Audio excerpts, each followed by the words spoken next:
In this video, Paul Mihindi will show you the step-by-step method of modeling steel trusses in Revit structure, and all of this using a sample project. Now, as you know, for many residential or even commercial structures, steel trusses are used to support large spaces. So in this video, Paul will be guiding you through the process of loading truss families, modifying materials, adding connections, and integrating Revit with Robot's structural analysis tool for checking and analyzing your complete structure. Now, for this video, we are assuming that you know at least the basics of Revit, but if you are completely new to Revit, then check the Revit Architecture Essentials course, which is completely free, and it is linked in the description as well as in the pinned comment. You can sign up for this course completely free, and then you can learn Revit right from scratch. And when you finish this course, you'll also get a certificate of completion. So with that, let's get started.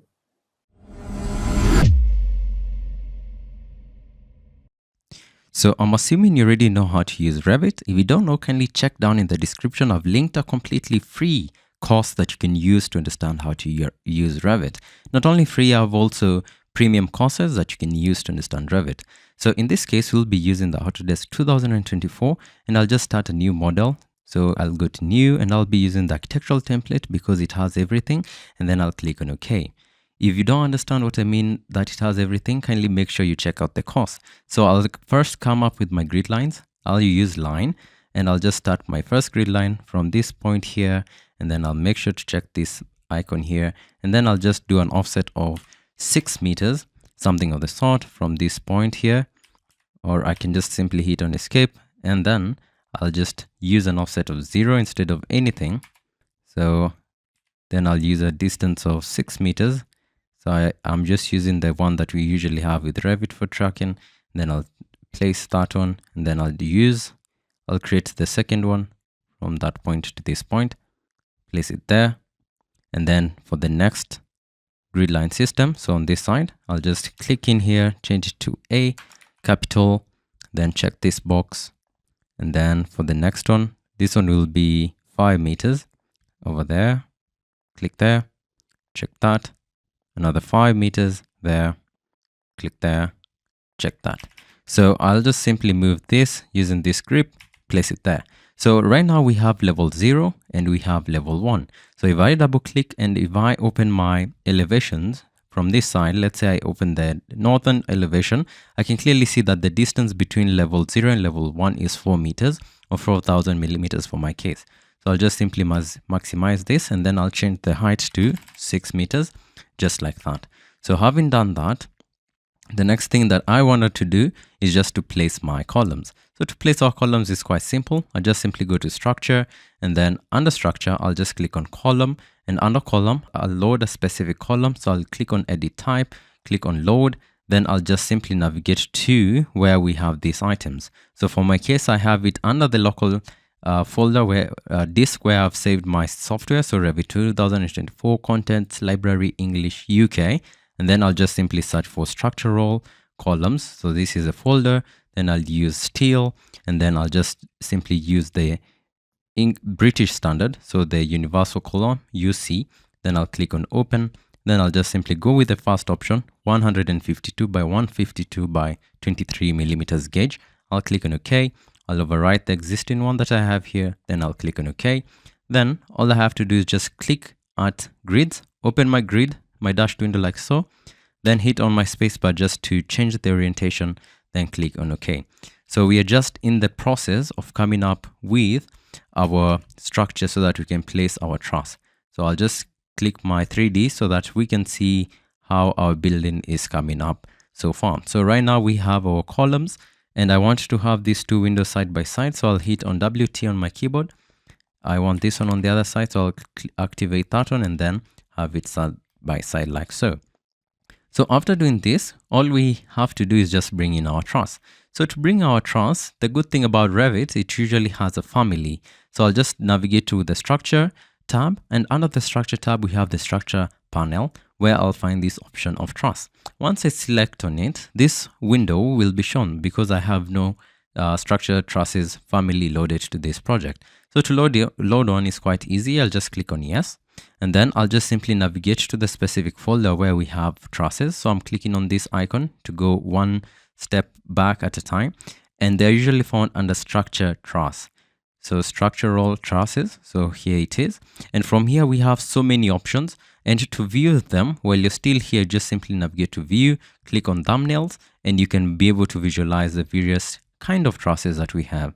So for our case, I can just simply go with the flink truss. And then once that's done, I'll click on open. So right now it has been brought into our software, and all I have to do is just to place our trusses. So even before placing our trusses, it's important to read what is happening here. So from here, you select the location where you want to place your truss, either level 0 or level 1. But for my case, I'll place it at level 1 because that's where the roof level is. And then from here, you can always just go back and edit some items if you want. And from here, you have some items about the constraints, the structural information, the dimensions, about the height of the truss, so on and so forth. You can always adjust from here. But let me show you this after placing our truss. So to place our truss is quite easy. You just zoom in to where you want to place it. So this is the first point. So I'll click on the midpoint, and then I'll click on the second point, which is the end of the other side of the column over there. And just like that, our truss has been added. So if I hit on escape and I zoom in into now my 3D view, we can clearly see that our truss looks somewhat really confusing, and it looks quite untidy, and this is not what we want. So how do we edit this? It's very simple. Just simply select your truss, navigate to these properties, click on edit type, and from here you have various options under the parameters. So you have the top chord, which is basically this top part of the truss over here, and then we have the vertical webs. So these are all these webs that we have here, and then we have the diagonal webs as well. So in the event that we had the vertical one here, like the king post, you could have seen it, and then we have the diagonal webs. And then we have the bottom chords, which is basically this straight beam over here. And then we have other parameters like so. So over here, we want to change this element or this material that we have here. And to change, it's quite simple. So under the top chord, you just navigate to the structural framing type, and then you click on this drop down icon, and then you select the ones that you have. But currently we have only one type, the UB, which is basically the universal column 305 by 165 by 40. And that's the one it has selected by default. So even if I click on apply and OK, it still remains the same. So how do we change this material? You just simply navigate to structure, and under structure tab, click on beam. And from here, you change by importing a new different size of the beam. So I'll click on edit type, click on load, go back a few steps up. So UK, then select structural framing because this is beam. And then I'll navigate to steel. And from here, I'll navigate to British. Then I'll select UB, open. Then I'll simply select the size that I want. So depending on the design that you're working on, you can just simply select from here. For my case, I'll just simply select the smallest one. So let's say this one, click on open, override the existing parameters. Just like that, it has been imported. I'll also load in another type of beam, which is basically a rectangular hollow section. I'll click on open, and then I'll just import a 100 by 50 by 5 millimeter gauge. Then click on OK. Then I'll click on OK. So once that's done, if we were just to hit on escape on our keyboard to deselect everything, then select our truss over here, or you can also select it from this other side. I'll just simply go back to properties, edit type, and from here where we have our structural framing type, now I can be able to select the different materials that we have. So for the top chords, I want to go with the hollow section. For the vertical as well, I'll just go with the hollow section. So just from here, you just select from the list. For the diagonal zone, also, I'll just go with the hollow section. But for the bottom one, I want to go with this universal beam 127 by 76. Once that's done, once I hit and apply, you're going to see the change has been applied successfully. And this is the way our truss looks like, and looks really good. So now let's look at creating our connections. So connections are very simple things. They are basically items that connect these members and make them to be one. And if you're to visualize your truss, you cannot be able to install your truss like so. So they're usually items, let's say like plates or other items that you usually install. So for our case, it's very simple. To place our connections, I just simply go back to the structure tab. And from here, we have the connection panel and we have the connection type. Not only there, but if I was to navigate to steel, I'll still find the same option from here. So just to focus under the structure tab, I'll click on the connection, and from here you'll find that once you select it, you have only generic, and if you were to select these items, it will just make the generic connection. But for our case, I want to show you a little more advanced so that you can appreciate the power of Revit.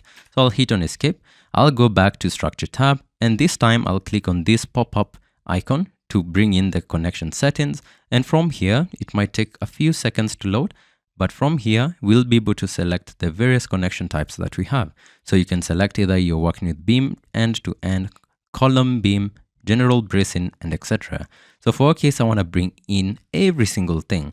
So I'll just simply, if you want to bring in one at a time, you can select one, click on add like so. If you want to remove, just select and you remove it like so.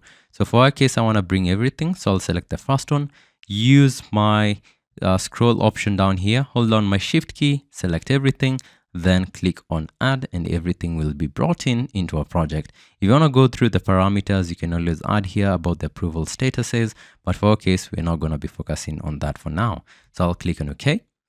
So once that's done, now we have our various connections inside the project. So there are various types of connections that we can work with. The first one obviously being the apex. So this is the point at which our top chords usually meet, and we can be able to have a connection from here. So to bring it in is quite simple. I'll click on connection, and this time you can see we have the generic connection. But once I click on this drop down icon, we have so many other types down here. And to find the apex, it's important to understand the words. So I'll search AP, and we'll have apex, either apex haunch or apex double haunch. I prefer the apex haunch, but depends with the design that you're working on. So once that's done, I'll just simply select now the members that will be done that connection. And for my case, I usually select the topmost chords because these are the topmost chords that are being connected here. And to do that, I'll just simply select the first one, hold down my control key, then select the second one. Once that's done, right click, then click on finish selection or hit on enter or space. So for my case, I'll just use the mouse so that you can follow along. So I'll click on that. And just like that, we now have our connection. And the biggest question is, where is our connection? It's very simple. You just simply navigate to the visibility/graphics override, click on edit or hit on VG on your keyboard. And if you want to learn about all the shortcuts that we have in Revit, kindly make sure to check down in the description. We have attached a completely free ebook with more than 200 free commands that you can use. So from here, I'm going to just go through the list. So at times usually have all these selected, let's say something like so. So I'll just simply deselect, be left with structural, then search on structural connection. So I'm hitting on S on my keyboard so that I can come to this level. Then I'll click on this tree so that I can have everything. Then I'll select the first, the last, then release the shift, then click on this checkbox, and just like that, everything will be selected. Then I'll hit on apply, and just like that, we can now see our connection. Then I'll click on OK. And for this case, I do not like how this connection looks like, but to edit it, it's quite simple. Just simply select on this connection, navigate to edit type, and from here, you're going to find this option of parameters. So simply click on edit. And from here, you'll be able to play around with all these settings about the bolts, the directions, the spacing, so on and so forth. And you have a display here that you can follow along, which you can pan if you want to, and etc. So you can change the thickness if you want. Let's say if you want to work with 15, so on and so forth, but I prefer 10. And then you can increase where you have the number. You just simply check here, projection top. You can add a projection, but I prefer not to have because we're going to add a metal sheet. And then projection bottom, you can add if you want.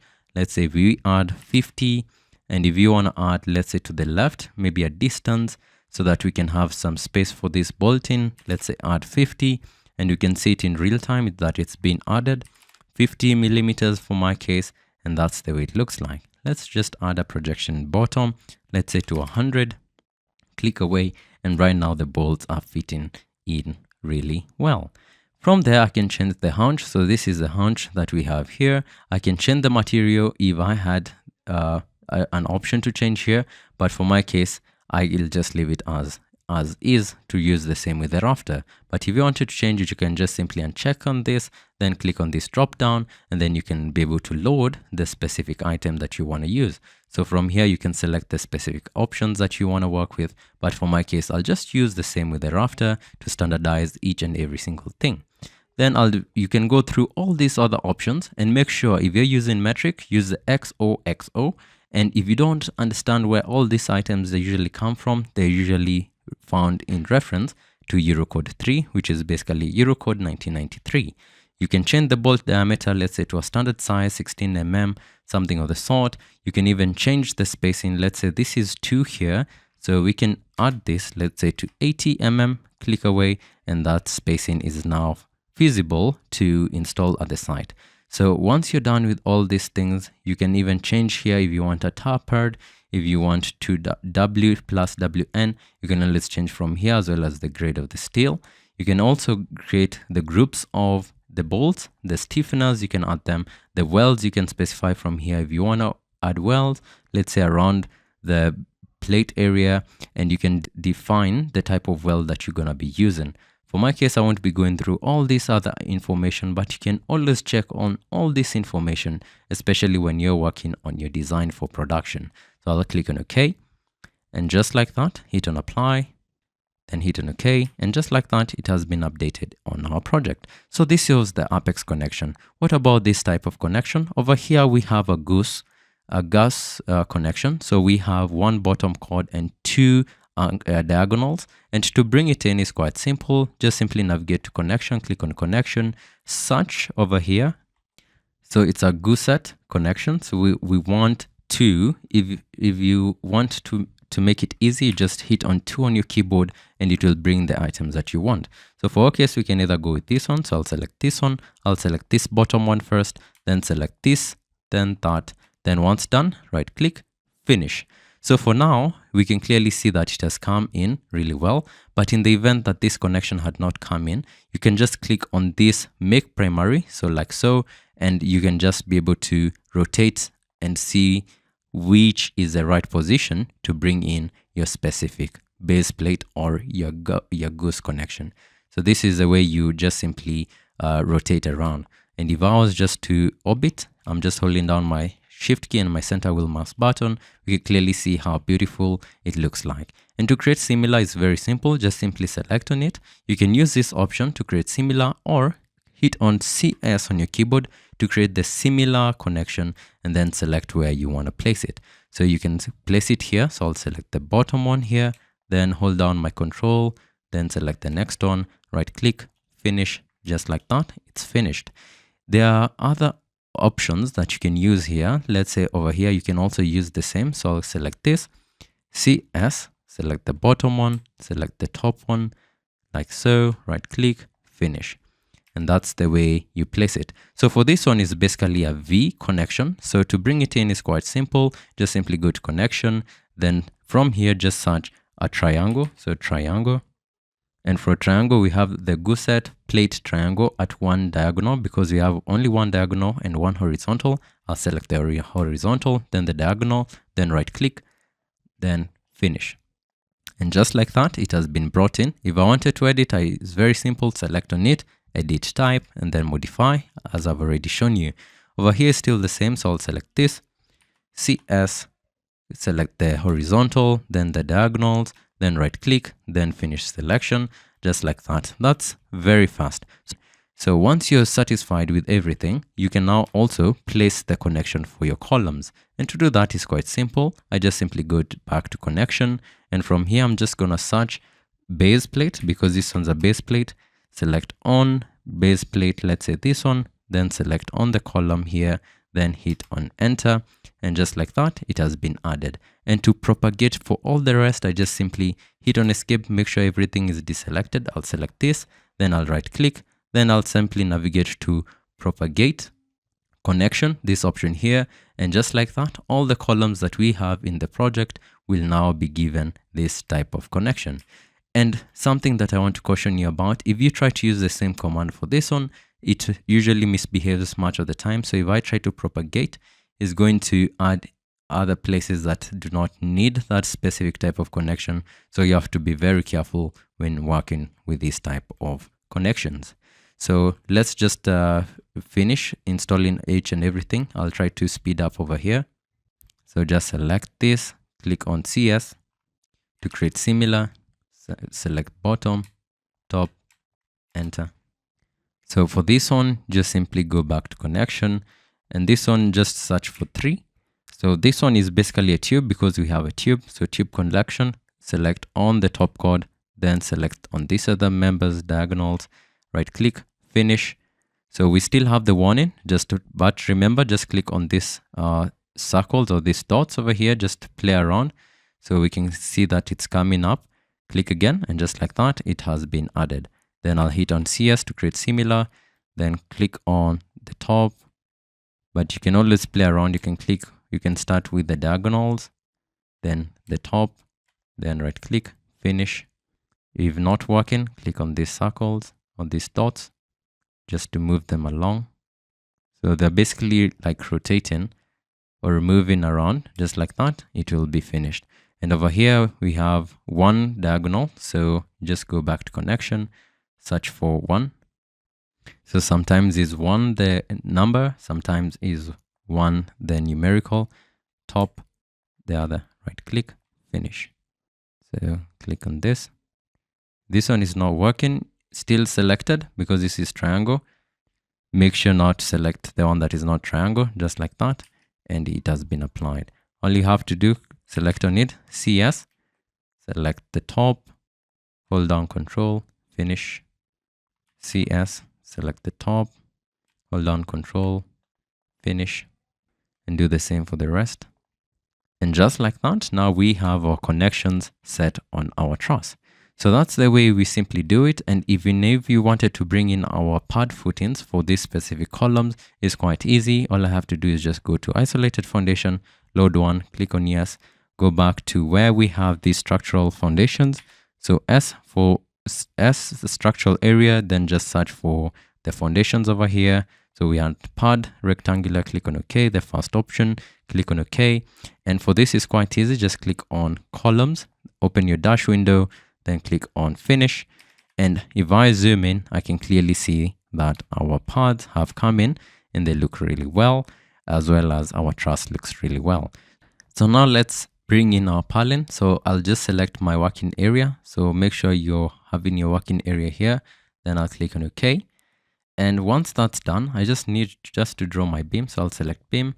Down here, I'll make sure I'm working with purlin. I'll select this to be just, let's say, secondary or just other uses. I'll select line. And then all I have to do is just to place our specific purlin.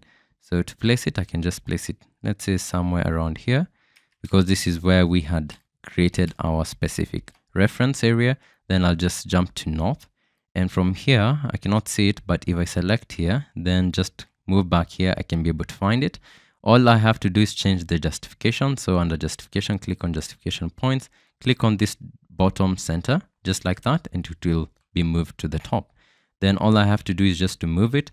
So MV on my keyboard, move it from that point up to, let's say, around there. You can always change the direction if you don't like it. For my case, I'll just leave it as is. Then I'll just simply select on this specific purlin. Then I'll just simply navigate to the modify option, click on array, and I want to specify the number, let's say 6. And then I will just select the first area, let's say the center from this point, through a distance of, let's say, 1200 up to there. Once that's done, if I zoom out, I can clearly see that that's satisfactory for me. So the next thing I'll do, I'll just simply select on one of them, right click, then select in all instances in view. So right now, all of them are selected. Then I'll use this peak axis because ours is already at the center. I'll click on that and it will be mirrored on the other side. So that's the way it simply looks like. And now let's just mirror, or let's just copy this specific truss to other columns. And to do that is quite simple. I just navigate to level 1. Then all I have to do is open my dashed window from here, filter. I want to be left with my truss. I want to be left with, I do not want to be left with model groups. I don't want to go with grids. I want to be left with that. So I'll click on apply. then click on OK. And from here, we cannot see the connections because even if we search on connections, we cannot see it. So I have first to go to VG, make sure we have our structure, connections, everything selected. So select the first, then check, then OK. Then I'll select again. So like that, filter. I want to remove the grids. I want to remove the models. I want to be left with the plates, the connection, the cords, the trusses, the webs, everything like so. Then I'll just click on apply, then OK. So right now we can clearly see that everything has been selected. Make sure everything is selected. Then all you have to do is click on copy, let's say from that point, because it's along the grid line, the second part, then the third part. And just like that, we are done. And it's important to make sure that everything is selected so that your specific connections will be also transferred. And that's the way we simply do it. And now to show you something more advanced so that you can be able to appreciate the power of Revit, it's important to understand that you can be able to integrate your Revit software with also Robot. And to do that is quite simple. And all I have to do is just simply navigate to Analyze. So on Analyze, I'll find this option of Analytical Automation. This is for Revit 2024. I'll click on this option once, and this window will pop up. So from here, I have two main options. The first one, analytical to physical. The second one being physical to analytical. So for our case, we have a physical model, which I want to transfer it to become analytical. So all I have to do is press on this play button. Then we'll be prompted to this specific window where we have to select these items from our project. So I'll click on select. So in Revit, I'll select everything like so. Then I'll simply jump back to the Dynamo window. So under this Dynamo window, we have inputs. So under input, I'm going to change my tolerance, let's say to 500 millimeters. This is as by my project length. Then this one as well, let's say 500 millimeters. If this is too small, we're going to have so many small connections, which I don't want. After that, I'll just click on run. So now it's running. It's currently making our analytical model. And just like that, it's done. I'll click on back. I'll click on close and back to my Revit. All I have to do is just go to 3D, right click, click on duplicate view, click on duplicate. Now we have this copy one. And all I have to do is just change the name, let's say to analytical. Then click away. Then hit on VG on my keyboard to bring this option and check show models. And then navigate to analytical.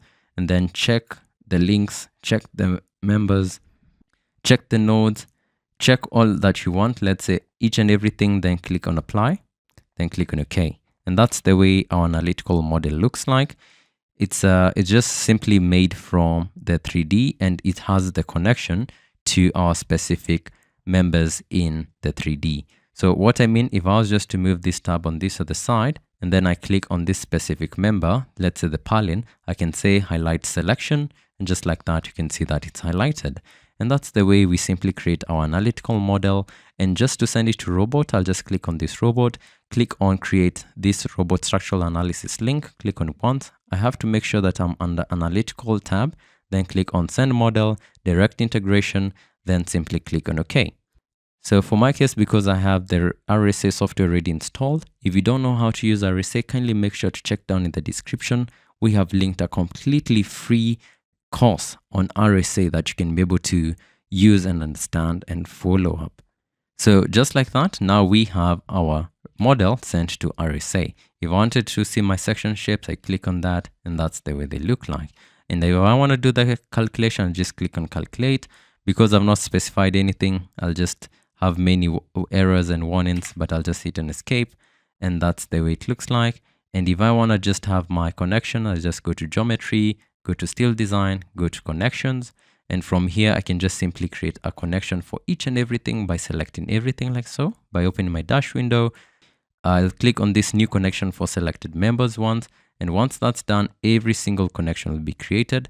Then right now we have some items undefined, so I'll click on OK, but everything has been created up to 51 specific connections. Then I'll just make sure I use my shift selection to select everything. We can clearly see some relationship, the ones that we were seeing in Revit about the gusset plates. We still have them here. all I have to do is now verify just by clicking this, and it's gonna verify everything. Click on calculation, and everything is being calculated and being verified. So you can see the scheme from here. You can have the scheme from here. You can see the connection view in real time right here in RSA. You can be able to see the structure itself from here, and this is the way it looks like. That's how the connections are like. And we have some areas that we need to do some correction. Let's say an area like so, which RSA has given more reinforcement. We need to do some analysis, and that's the way you do it. So that's the way we use RSA. So back to robot. Maybe the last thing that I can show you is how to place our metal sheet on top of our truss. To do that is quite simple. I just simply go back to level 1. I'll go to steel, click on plate under fabrication elements, click on this option once. I'll make sure to set my working place or my working plane by picking the plane. And for this case, I want to pick the plane, or I can just simply go to the 3D. Let me go to 3D and specify my working plane, or I can set it.